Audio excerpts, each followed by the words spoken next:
AAA Foundation for Traffic Safety, saving lives through research and education.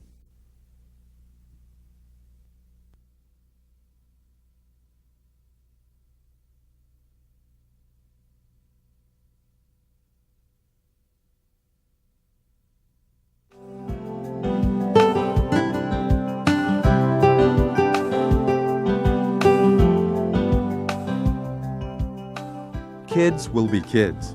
We heard it from our parents. We've said it as adults.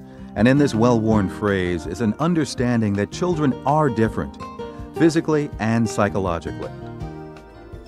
As a result of their natural cognitive development, children will always seek to discover their world and their place in it. To this end, we see them in perpetual motion and constantly at play.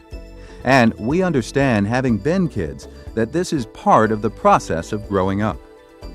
But there's a problem. Because children are still developing, they see things quite differently than adults. And yet, this child's world, one that's often a mix of fantasy and reality, must coexist with the larger adult world and the dangers it can present. And the greatest danger, and one that's ever present, is traffic.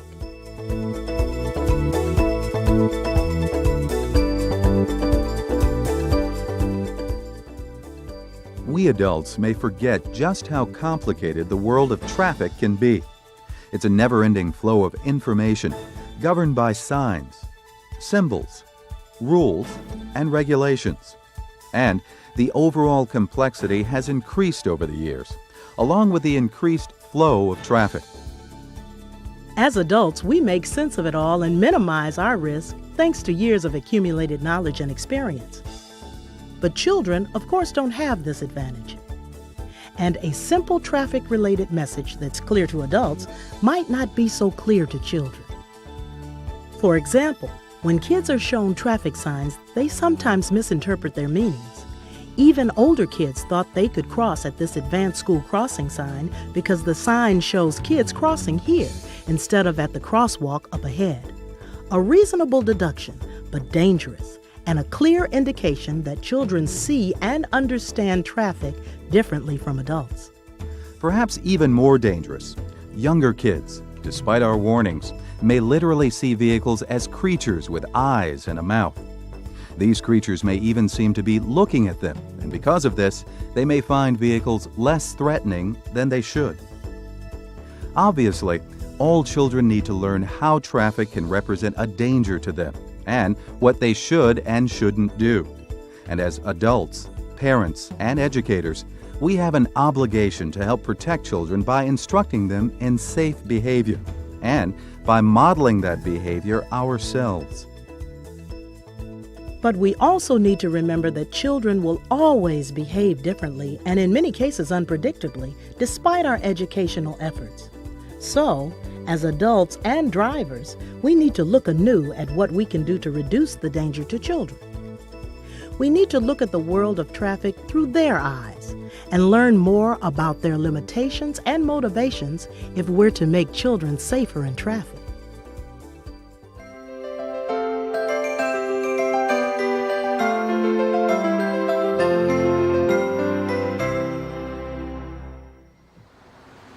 Let's start with the obvious. Children see things differently from adults because they're smaller, and something like a row of parked cars can almost entirely block a child's view of traffic. In fact, parked cars can create one of the greatest dangers. A child may not see the car, and the driver may not see the child until it's too late. If there's the slightest chance of kids being around, you should have your foot off the accelerator and be ready to brake. And if traffic permits, you should edge away from parked cars to create more response time. Suppose you see a child waiting to cross the street. If you can see her, then she can see you, right? Well, maybe not. We depend all the time on our full field of vision, but a child's field of vision is fully 1/3 narrower than an adult's. It's harder for them to see events in the outer edge of their visual field. Vehicles that we would spot in our peripheral vision simply may not be seen by a child. So don't assume you've been seen. Be ready to brake if necessary. Even if you know children see you, there's another problem. Kids haven't fully developed the ability to judge speed and distance, and their reaction time is much slower than that of an adult. If they see a changing shape, such as a dog running toward them, they can reasonably judge the speed of the dog and how far away it is.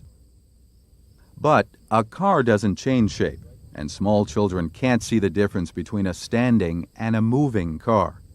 Even older kids find this difficult, so it's harder for them to judge how much time they may have to cross a street. That's why kids may let a slower-moving car go past, but jump out in front of a faster car. When you see kids by the side of the road, remember, they see and think differently than adults. We all know how children cover their eyes, believing that then no one will see them. In a similar way, children in traffic make the assumption if they see the car, then the car will see them. The danger, of course, is that you may not see them, and throw in the fact that kids think cars can stop as quickly as people, and the danger is clear.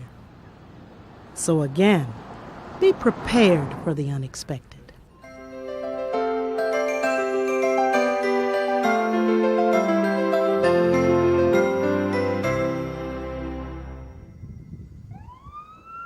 Locating the origin of a sound can sometimes be tricky for adults.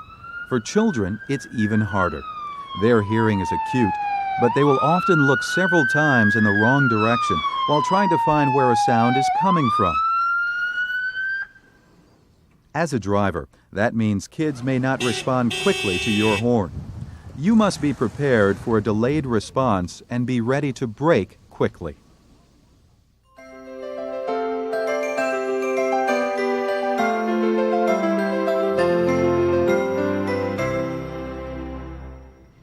As we said earlier, our years of experience help develop a sense of caution.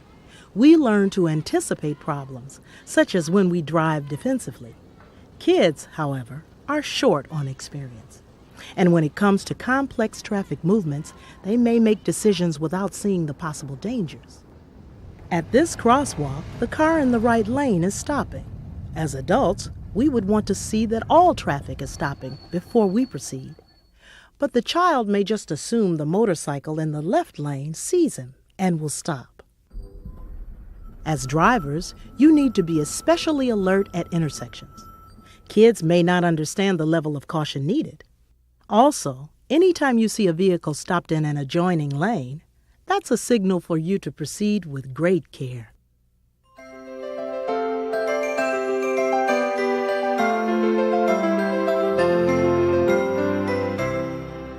Children tend to concentrate on one thing at a time, like a friend calling to them, or something they're playing with. Their attention is less flexible than that of an adult. Here, the ball demands all the attention, and any traffic is just not noticed. If you see kids consumed by an activity, they probably won't notice your vehicle. When school lets out, it's time to be especially careful. Kids are focused on getting out and going home. They're in a hurry just like adults. But once moving, children have a hard time breaking off from what they've started. And they often won't stop at a curb and look for vehicles. Their eagerness to be in motion simply exceeds their caution in traffic. Also, extra care should always be observed when driving near elementary schools. Kindergarten and first grade students can be particularly vulnerable, especially when you consider that children don't develop a keen sense of danger until they are between 6 and 8 years of age. Caution flags should also go up whenever you see kids on bikes. Bikes give kids a sense of power and fast movement, but kids tend to overestimate their ability. They're overconfident and will take chances that could create a dangerous situation. And if you see an older child near traffic, a younger child could be close behind. Younger children will often follow the bad example of an older brother or sister and put themselves in danger. Let's quickly look again at the ways you can help keep children in traffic safe. Be especially cautious when driving past parked cars or anything that could block your view or a child's view. Be ready to brake if necessary and give yourself time to respond. Remember that children have a narrower field of vision. They may not see you even if you see them. Also remember that kids have not fully developed their ability to judge speed and distance. Be ready for the unexpected. Be aware that children's sense of hearing is still developing. They may not respond to your horn as quickly as you might expect. Be especially cautious when you see kids in or near crosswalks. They may not understand the traffic patterns and potential for danger. If you see kids focused on an activity, they probably don't see you. Be prepared to brake if necessary. And finally, always be careful around schools and watch out for kids on bikes. Children are not small adults. We need to understand they are limited by their age, physical development, and experience in the world.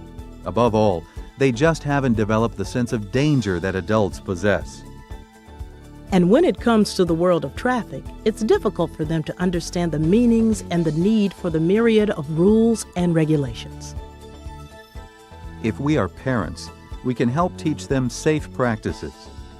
When we are pedestrians, we can demonstrate responsible behavior that they can emulate. And as drivers, we can and should always be alert, recognizing situations that could spell danger. If we begin to see traffic through their eyes, then when it comes to children in traffic, we'll be ready to make a difference for safety.